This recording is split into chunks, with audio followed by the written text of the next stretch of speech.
समय, समाज और सच्चाइयों की अविरल बहती धारा लोक संघर्ष में आप सभी दर्शकों का हार्दिक साथियों नमस्कार। मैं बजरंग लाल पटेल आपके सामने पुनः उपस्थित हुआ हूँ एक नई विषय लेकर। विषय है भारत में मजदूर वर्ग तब और अब। साथियों, इस विषय पर हम बात करेंगे अपने साथी सुखरंजन नंदी से। विषय बहुत गंभीर है। विषय की गंभीरता को सरल बनाने के लिए मैंने साथी सुखरंजन नंदी से निवेदन किया है ताकि यह मजदूर तबका के साथ ही साथ बुद्धिजीवियों को भी अपनी ओर सोचने पर मजबूर करें। साथियों, आप हमारे चैनल को लाइक करें, शेयर करें, सब्सक्राइब करें। हमारे इस YouTube चैनल लोक संघर्ष में आपका स्वागत है।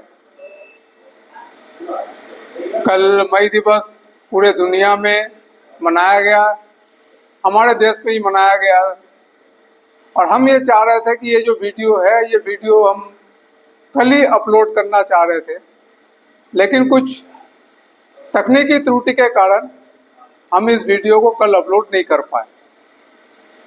आज हम जिस विषय पे बात करेंगे वो ये है कि जब हम मई दिवस मनाते हैं तब हम अमेरिका के मजदूरों के संघर्ष की बात करते हैं।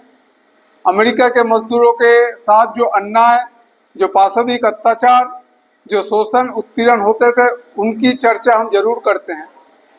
और हमारे देश के कुछ मजदूरों के बीच में या उनके जहन में ये बात हर समय जब हम मई दिवस मनाते हैं तो ये बात उनके दिमाग में रहता है कि ये सब बातें अमेरिका के लिए है, ये सब बातें हमारे देश के लिए नहीं है। हमारे देश में तो 8 घंटा के काम मजदूर करते हैं। हमारे देश के अंदर जो मजदूर है वो मजदूर को तो न्यूनतम वेतन मिलता है, उस मजदूरों को तमाम सुविधाएं भी मिलता है श्रम कानून के मुताबिक। इसलिए जो मई दिवस है ये मई दिवस अमेरिका के मजदूरों की बात है, यूरोप के मजदूरों की बात है, हमारे देश के मजदूरों की बात नहीं है। ये एक धारणा आमतौर पर मजदूरों के बीच में बैठी हुई है। इसलिए हम ये बात बताने के लिए कि जिस तरीके से अमेरिका के अंदर या जिस तरीके से यूरोप के अंदर पूंजीवादी उत्पादन प्रणाली या पूंजीवाद विकसित होने के साथ साथ मजदूर वर्ग के विकसित होना और मजदूर वर्ग का जिस तरीके से शोषण वहां पे हुआ करता था, हमारे देश में उससे भयानक शोषण हुआ करता था मजदूरों का। हमारे देश के मजदूरों के वेतन, हमारे देश में मजदूरों के काम के घंटे, हमारे देश में मजदूरों के रहने के जो मकान, उनकी जो स्थिति थी, हमारे देश के अंदर जो मजदूर थे उनकी जो सामाजिक सुरक्षा का मामला था, घटना दुर्घटना पे किसी मजदूर की मौत होने पर या घायल होने पर उनको जो मुआवजा मिलना चाहिए था उसकी क्या स्थिति थी, यह सब। और जो बाल श्रमिक थे, जो महिला श्रमिक थे, उनकी क्या स्थिति थी। अगर हम तुलना करेंगे हमारे देश के मजदूरों के साथ और अमेरिका और यूरोप के मजदूरों के साथ, तो हम देखेंगे कि हमारे देश के मजदूरों की स्थिति अमेरिका यूरोप के मजदूरों से भी भयानक ज्यादा जो है तंग हालत में हमारे देश के मजदूर थे। बहुत परेशान थे, उनका शोषण ज्यादा होता था। मजदूरों के काम के घंटा को हम अगर ले, जिस मई दिवस पे हम लोग 8 घंटा काम के लिए अमेरिका के अंदर 1886 में वहां के मजदूरों ने हड़ताल किए थे। 8 घंटा काम होना चाहिए प्रतिदिन दैनिक। अगर हम वही काम के घंटा का ही हमारे देश के अंदर हम अगर देखेंगे, हमारे देश के जो उद्योग है, मुख्य रूप से हमारे देश के अंदर 1853 में रेल आ गया था, रेल की उद्योग की स्थापना हो गई थी। 1770 के दशक में झड़िया के अंदर कोयला खदान से कोयला निकालना शुरू हो गया था। 1818 में कलकत्ता के अंदर कपड़े मिल, सूती मिल, कॉटन टेक्सटाइल का गठन उद्योग खुल गए थे। उसके बाद बॉम्बे के अंदर कॉटन के जो कारखाना है वो खुल गए थे। बॉम्बे के अंदर 26 कारखाने खुल गए थे। तो 1894 में हमारे देश के अंदर लगभग 3 लाख मजदूर हुआ करते थे। और ये जो 3 लाख मजदूर थे, इनमें से 50% से ज्यादा मजदूर, जिसमें 1 लाख मजदूर थे कॉटन मिल में काम करते थे, लगभग 50,000 मजदूर जूट मिल में काम करते थे और 25,000 मजदूर खदानों में काम करते थे। तो जो 3 लाख मजदूर थे, उन 3 लाख मजदूरों में 50% से ज्यादा मजदूर इन 3 क्षेत्रों में काम करते थे। इसका साथ साथ चाय बगीचा में भी मजदूर काम करते थे और दूसरे छोटे छोटे जो उद्योग थे वहां पे भी मजदूर काम करते थे। तो हम अगर देखेंगे कि ये जो मजदूर थे, इन मजदूरों की स्थिति क्या थी उस समय, हम तब देखेंगे कारखाना श्रमिक आयोग एक रिपोर्ट पेश करते हैं। उस रिपोर्ट में कहा गया है कि हमारे देश के जो मजदूर थे उस समय के, वो मजदूरों को दिन में 15 से 16 घंटा रोज काम करना पड़ता था। और जो महिला मजदूर थे, वो महिला मजदूर को भी 15 से 16 घंटा रोज काम करना पड़ता था। और जो बाल श्रमिक थे, 9 साल से लेकर 14 साल के बीच में, उनको भी 15 से 16 घंटा रोज काम करना पड़ता था। ये तो कुछ उद्योगों में 15 से 16 घंटा काम करना पड़ता था, लेकिन जो फ्लोर मिल यानी आटा चक्की और जो छापाखाने थे, उस छापाखाने में और उस आटा चक्कियों में 20 से 22 घंटा मजदूरों से काम लिया जाता था। और जो महिलाएं थे, जो बॉम्बे के अंदर जो कारखाने में महिलाएं काम करते थे, वो एक मालिक खुद अपने बयान दिए हैं, कारखाने के मालिक, कि उनके कारखाने में 40 मशीन हुआ करते थे और उस 40 मशीन में 48 महिला मजदूर काम करती थी। और वो जो 48 महिला मजदूर काम करते थे, वो लगातार 7 दिन काम करते थे और 7 दिन के बाद जब वो काम करने के स्थिति में नहीं होते थे, तब बदली मजदूरों को रखा जाता था। और बाल श्रमिकों के बारे में क्या स्थिति थी? कहा जा रहा है बाल श्रमिक के बारे में, बाल श्रमिकों के बारे में कहा जा रहा था कि उनकी जो स्थिति थी, वो रात को 3 बजे कारखाने के जो साइरन बजते थे, जो दूर में रहते थे, जो कारखाने के नजदीक नहीं रहते थे, वो छोटे बच्चे थे 9 साल से कम उम्र के, वो छोटे बच्चे रात को 3 बजे घर से पैदल निकलते थे और कारखाने में सुबह पहुंचते थे और 15 से 16 घंटा वो कारखाने में काम करके।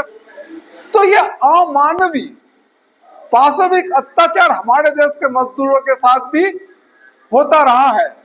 ये पूंजीवाद का चरित्र है कि जहां भी पूंजीपति आएगा, अपने कारखाना खोलेगा, वहां पे वो मजदूरों का शोषण करेगा, मजदूरों पे अत्याचार करेगा, चाहे वो बच्चे हो, चाहे वो महिला हो, चाहे वो कोई भी मजदूर हो, पुरुष हो, वो बिना शोषण किए, बिना अत्याचार किए वो अपना मुनाफा को आगे बढ़ा ही नहीं सकता, मुनाफा को वो कमा ही नहीं सकता, अर्जित ही नहीं कर सकता।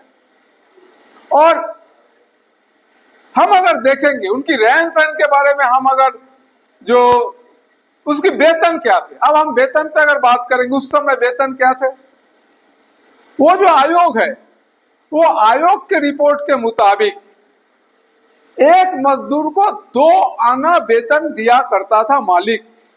2 आना मतलब 4 आना हुआ करते थे 25 पैसे में, 16 आना हुआ करते थे 1 रुपए में, 2 आना मतलब 12.5 पैसा या 12 पैसा मान लीजिए।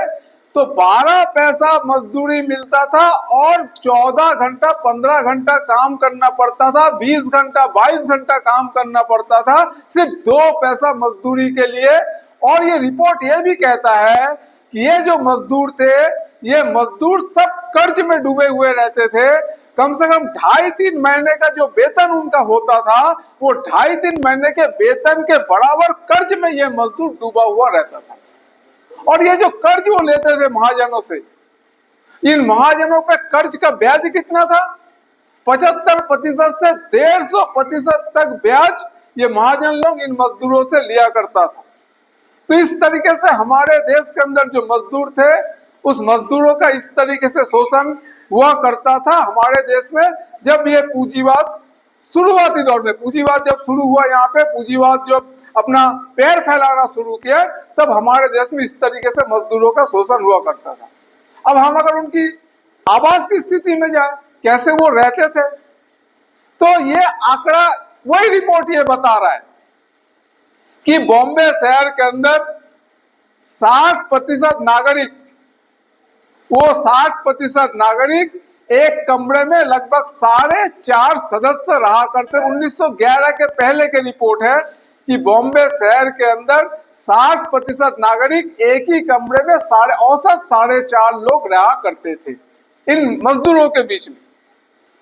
1911 में जो जनसंख्या रिपोर्ट आई है, उस जनसंख्या रिपोर्ट में कहा गया है कि बॉम्बे नगर के अंदर जो मजदूर बस्तियां हैं, उन मजदूर बस्तियों में एक घर में, एक कमरे में 6 से 9 लोग रहने वाले 60 लाख मजदूर हुआ करते थे। मतलब 60 लाख लोग मजदूर एक कमरे में रहते थे, जिस कमरे में 6 से 9 लोग रहा करते थे।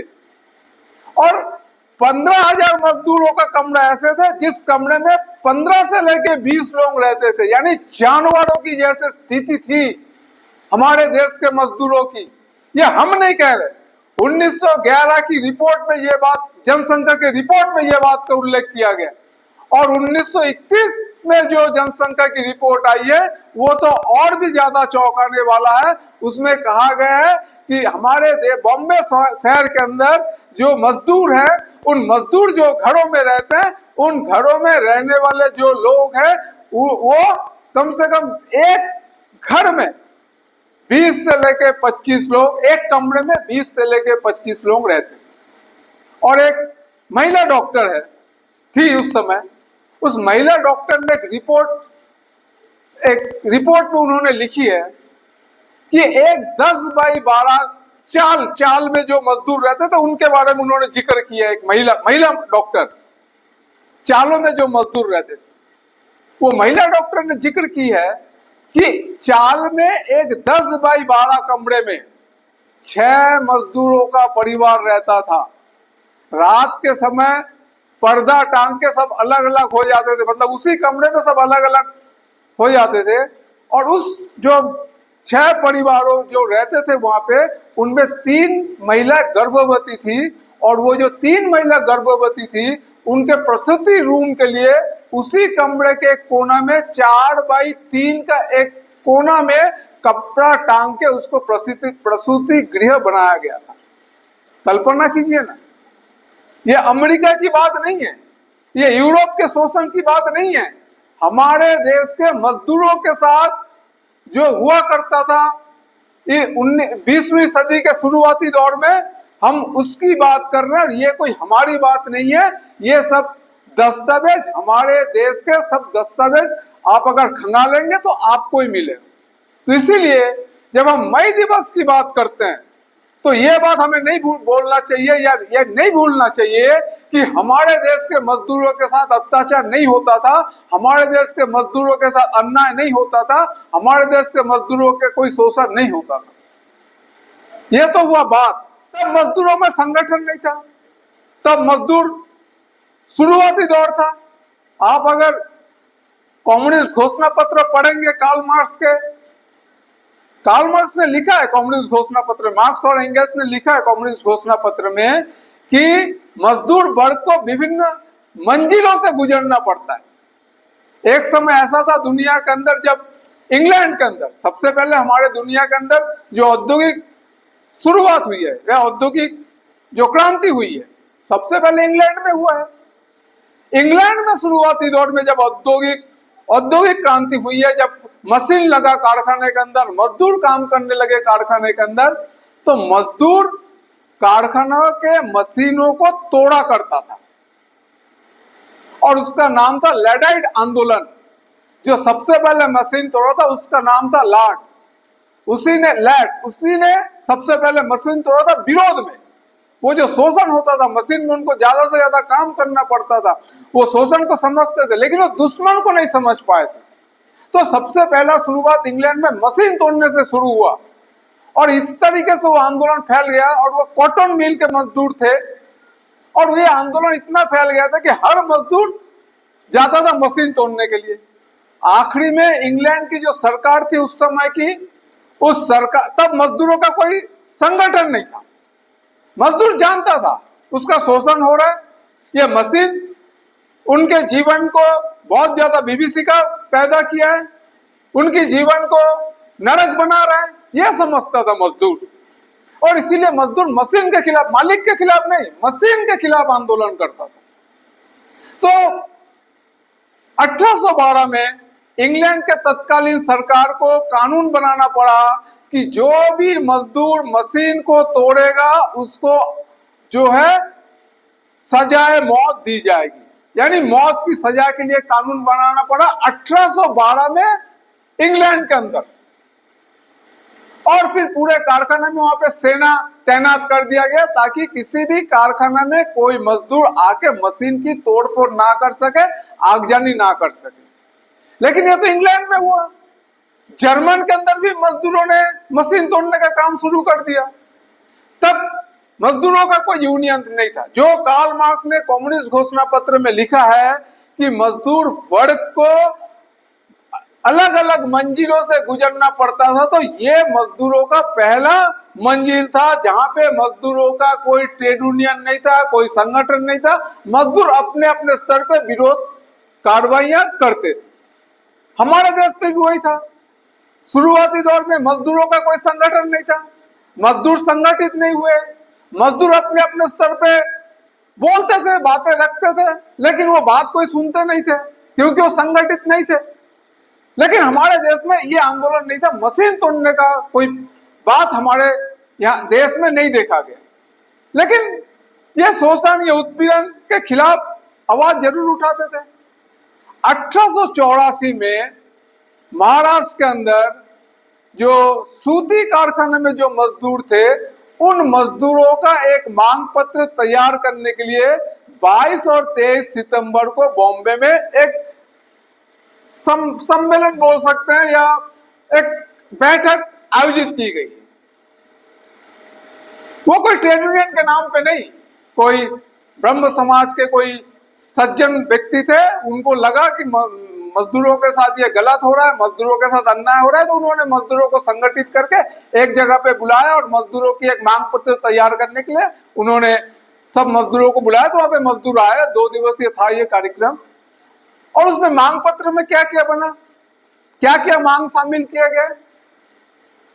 सबसे पहले मांग ये था कि दिन में सुबह 6 बजे से लेके सूर्योदय से लेके सूर्यास्त तक, मतलब सूर्य उदय होने से लेके सूर्य अस्त जाने तक काम हम करेंगे।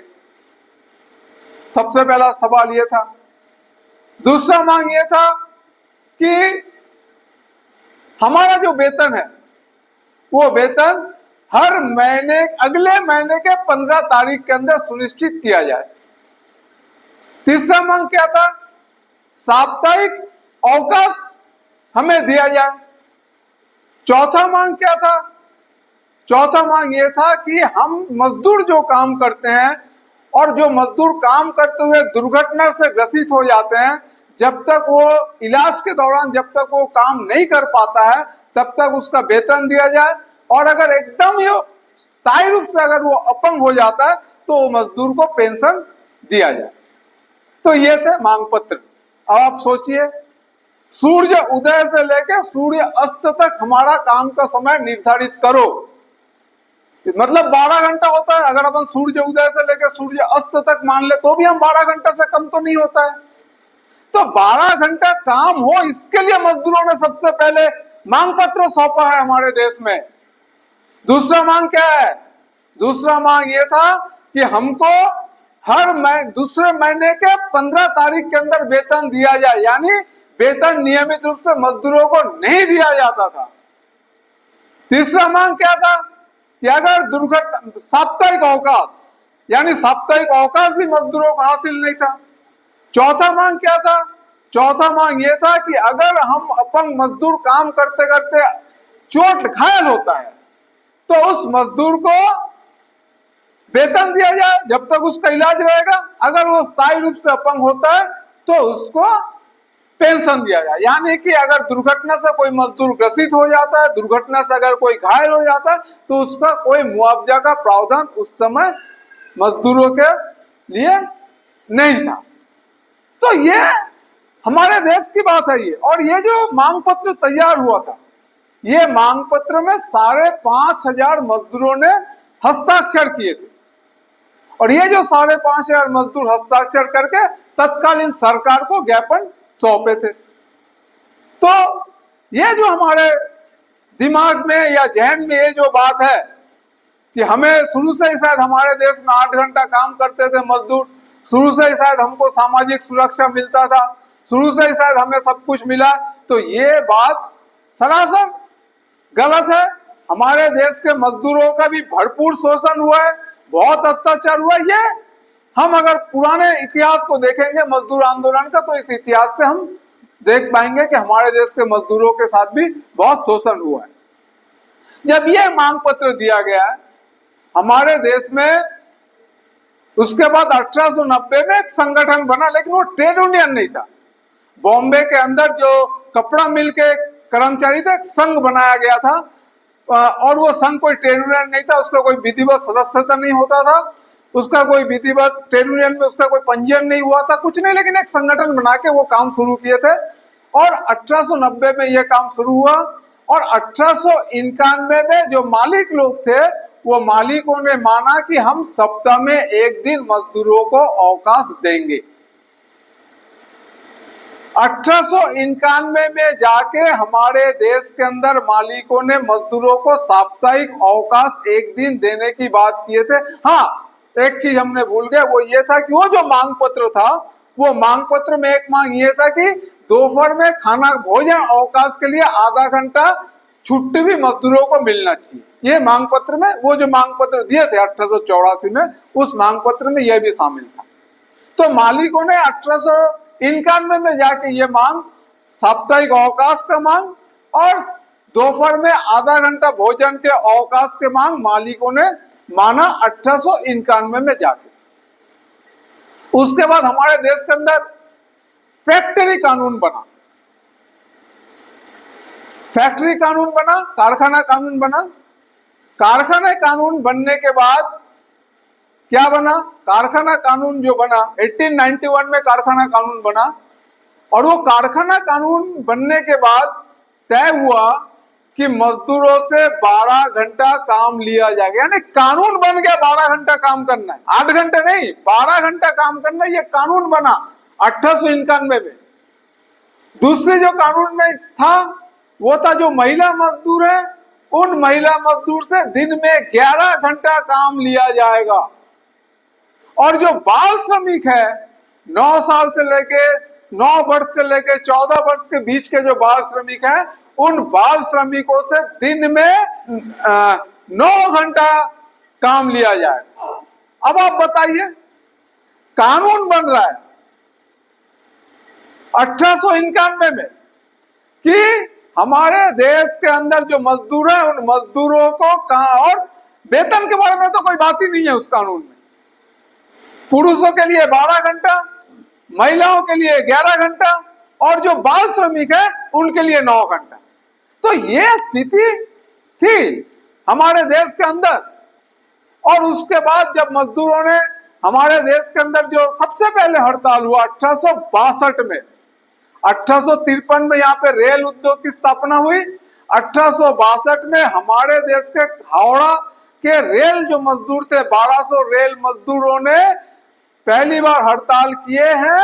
और वो हड़ताल का नारा था कि 8 घंटा मजदूरों से काम करवाया जाए। तो रेल स्थापना होने के 9 वर्ष बाद, और जिस अमेरिका के अंदर 1886 में 8 घंटे के लिए लड़ाई लड़ा गया था, उसके 24 वर्ष पहले ही हमारे देश के मजदूरों ने 8 घंटा काम के लिए हड़ताल किए थे। तो इसका पूरा श्रेय जो आज जो हमारी जो 8 घंटा काम का कानून बना है, ये 8 घंटा काम के कानून बनाने के लिए सबसे पहले जो लड़े थे वो रेल उद्योग के मजदूर थे, 1200 मजदूर थे, हावड़ा के मजदूर थे वो। और इसका पूरा श्रेय उनको जाता है जो आंदोलन की शुरुआत किए थे, जो लड़ाई की शुरुआत, चिंगारी जलाए थे। उसके बाद हमारे देश के अंदर अलग अलग जगह पे लड़ाई हुआ है, अलग अलग तरीके से लोग लड़े हैं, संगठित होके आपके वेतन बढ़ाने के लिए लड़े हैं। बॉम्बे के अंदर जो कॉटन मिल के मजदूर थे उन्होंने लड़ाई लड़े हैं काम के घंटे कम कराने के लिए। जो नागपुर के अंदर एम्प्रेस मिल के मजदूर थे उन्होंने लड़ाई लड़े हैं वेतन बढ़ाने के लिए। तो इस तरीके से लड़ाई लड़ते गए, लेकिन लोग अपने अपने स्तर पे लड़ाई लड़ते गए। जैसे कि कार्ल मार्क्स ने घोषणा पत्र में कहा है कि मजदूर को विभिन्न मंजिलों से गुजरना पड़ता है, तो जब वो मशीन तोड़ते थे तब मजदूर कोई ट्रेड यूनियन में संगठित नहीं होते थे, लेकिन मजदूर अपने अनुभव से सीखे हैं कि उनको संगठित होना चाहिए। उनको जैसे जैसे मजदूर उनको पर अत्याचार करता है वैसे वैसे मजदूर पहले अपने उद्योग के स्तर पे, उसके बाद अपने क्षेत्र के स्तर पे, उसके बाद अपने संबंधित उद्योगों के स्तर पे मजदूर संगठित होता है और आंदोलन शुरू करता है। ये घोषणा पत्र में कार्ल मार्क्स ने लिखा। ठीक उसी तरीके से हमारे देश के अंदर भी मजदूर लड़े कैसे, वो जब दूसरे चरण में थे, वो जब समझे अपने अपने अनुभव से। कोई केंद्रीय ट्रेड यूनियन नहीं था मजदूरों का। केंद्रीय ट्रेड यूनियन तो 1920 में बना हमारे देश के अंदर। जो सबसे पहला ट्रेड यूनियन है वो एटक है, all India trade union Congress. ये 1920 में जो एक अखिल भारतीय केंद्र था ट्रेड यूनियनों का। लेकिन 1920 के पहले सब 1905 में हमारे देश के अंदर कलकत्ता के अंदर जो छापा खाने में प्रेस में काम करते हैं उन्होंने अपना ट्रेड यूनियन का गठन किया। हमारे देश का सबसे पहला ट्रेड यूनियन है 1905 में। 1906 में फिर जूट मिल जो कर्मचारी थे, मजदूर थे, उन्होंने अपना यूनियन बनाया। उसके बाद बॉम्बे के अंदर जो मजदूर थे कपड़ा कारखाने के, उन्होंने अपना यूनियन बनाया।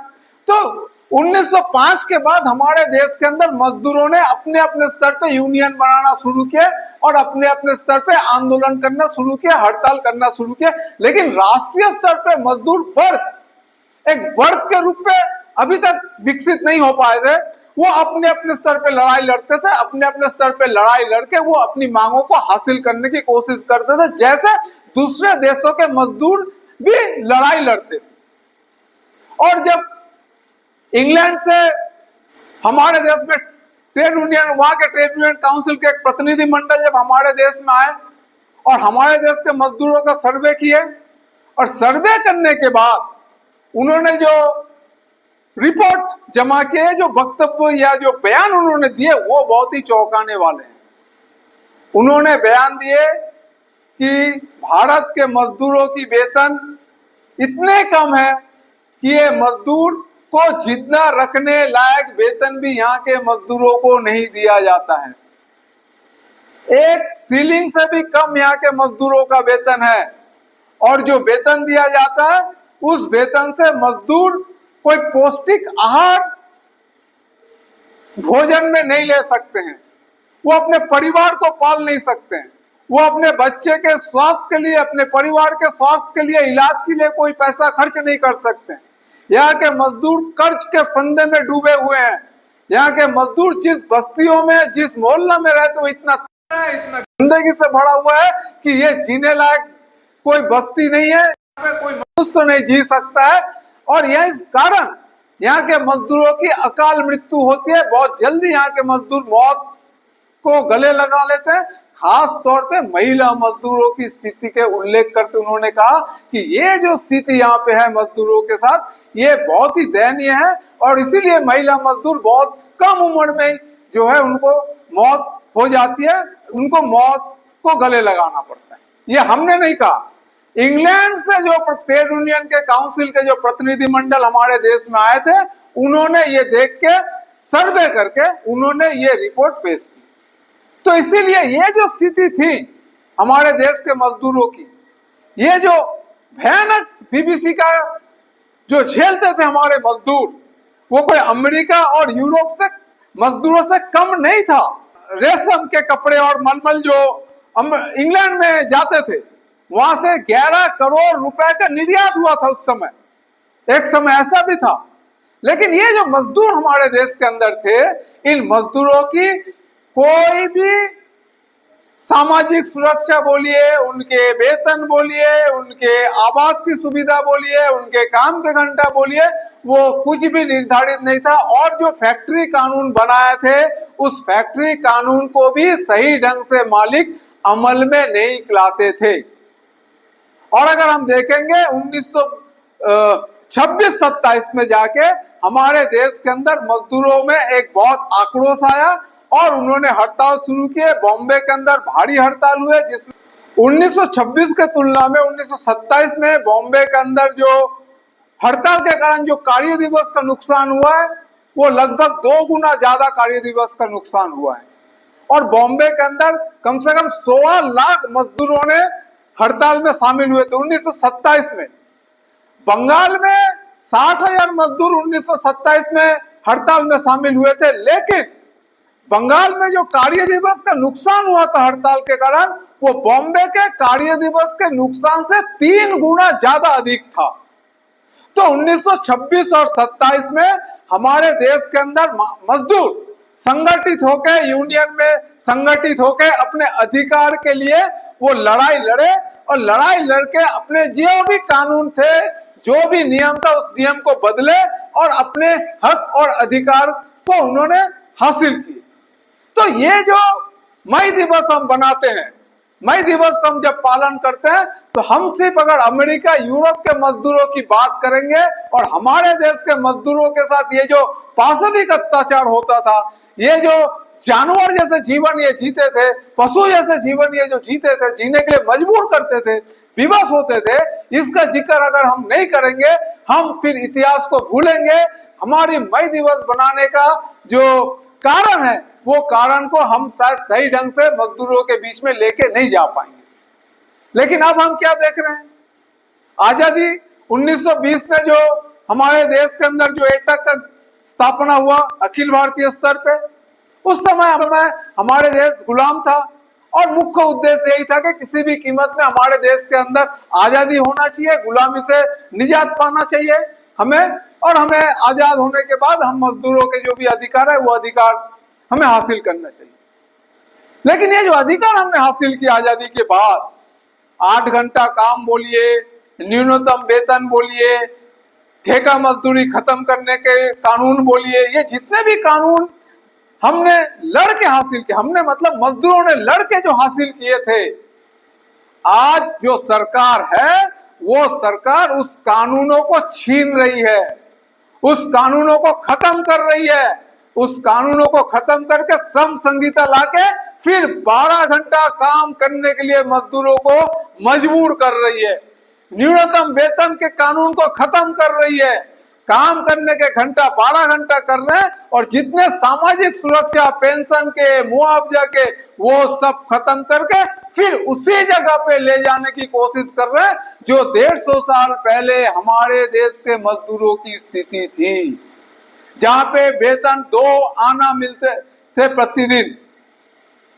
जहां पे 14-14 घंटा, 20-20 घंटा, 22-22 घंटा काम करना पड़ता था मजदूरों को, जहां पे मजदूरों की कोई कानून नहीं हुआ करता था। तो अभी जो सरकार हमारी है, वो सरकार मजदूरों को उसी 150 साल पुराने जगह पे लेके जाना चाहती है। और इसीलिए अगर ये जो लड़ाई जो मजदूरों ने लड़ा है आज, अतीत में मजदूरों ने अपने अधिकारों के लिए जो लड़ाई लड़ा है, अगर उस अधिकारों को सुरक्षित रखना है, तो ये जो सरकार है, इस सरकार के खिलाफ भी मजदूरों को आवाज उठाने की जरूरत है, लड़ाई के लिए मैदान में उतरना जरूरी है। आज मजदूर आंदोलन आज से 50 साल पहले जिस जगह पे था उस जगह पे नहीं है। पहले लड़ाई लड़ा जाता था, मालिकों से छीनने की बात होती थी मांगों में, हमें हमारी तनख्वाह बढ़ाओ, हमारे काम करने के घंटा कम करो, हमें सुविधा दो।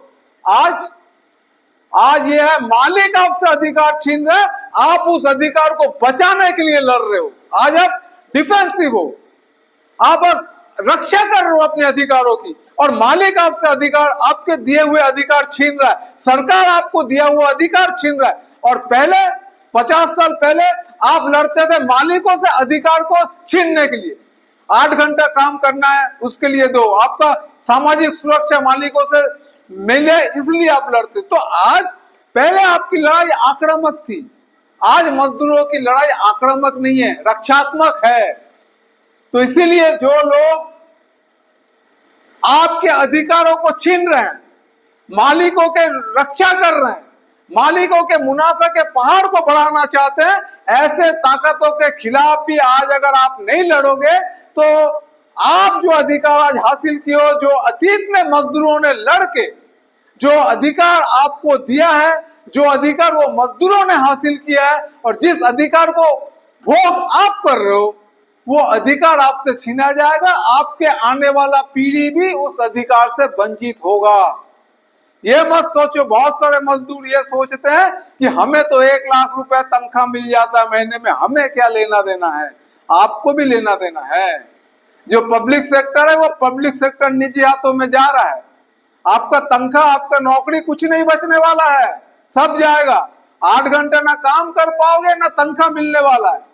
ठेका मजदूरी सब जगह आ गए हैं, नया भर्ती में पाबंदी लग गए, ठेका मजदूरों से पूरा काम करवाया जा रहा है। अभी तक नियम था समान काम के समान वेतन, अब वो कानून खत्म, श्रम संहिता में उस कानून के प्रावधान को खत्म कर दिया गया। अरे छोड़िए, ट्रेड यूनियन बनाने के अधिकार को भी खत्म कर दिया गया श्रम संहिता में। श्रम संहिता में लिखा है कि अगर सामूहिक रूप से आप मालिकों से किसी भी मुद्दे पे आप अगर बार्गेनिंग करोगे, मोल भाव करोगे, तो भारतीय न्याय संहिता के धारा 111 के तहत आपको गैर जमानती धारा लगा के आपको गिरफ्तार कर दिया जाएगा, जेल में ठूस दिया जाएगा। ट्रेड यूनियन करने का अधिकार भी आपसे छीन लिया ये सरकार श्रम संहिता लागू करके। कहां हो आप, कहां बैठे हो? तो इसीलिए हमारा कहना है, हिंदू मुसलमान के नाम पे ये सरकार इसीलिए भड़काती है ताकि मजदूरों की एकता वो तोड़ सके, मजदूरों की को विखंडित कर सके, मजदूरों को विभाजन कर सके।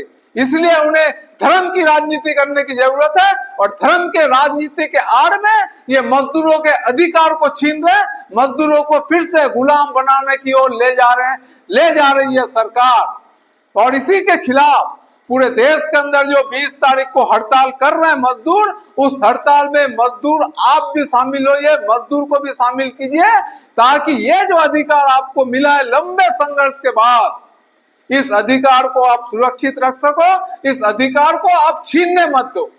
और हमारा इस वीडियो बनाने का एक ही मकसद है, हम ये मानते हैं कि ये जो समाज चल रहा है, ये जो दुनिया चल रहा है, ये मजदूरों के मेहनत के दम पे चल रहा है। दुनिया के अंदर मालिक कुछ भी नहीं करता है। अगर मेहनत करना मजदूर बंद कर देगा तो ये जो विकास का पहिया है, ये विकास का पहिया चलना रुक जाएगा, विकास का पहिया थम जाएगा।